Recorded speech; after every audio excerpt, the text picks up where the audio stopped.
guys, last tip on sharing. If you are done, you can highlight the photos you want to share manually. You can hold Control or Command and just click which ones you want, right? But in this case, I'm just going to open this. I'm going to select one. I'm going to hit Control A. That should highlight every single one, as I notice every single one is already.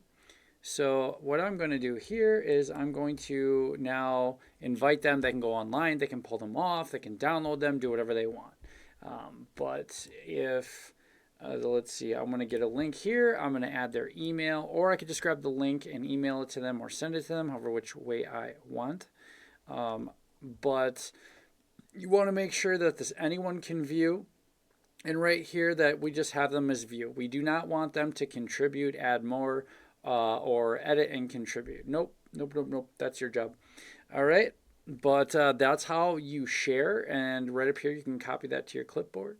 And now let's get into Photoshop. If you wanted to customize any of this, you could go through and do that as well. Okay, I do like to allow comments on mine.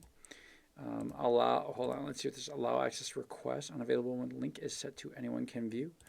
All right, that's perfect. So now they don't have to ask me for access. They can just go ahead and share it out to whoever they want. They grab their photos, download them, share them, put them together, whatnot. So that is everything you need to know about sharing your files. So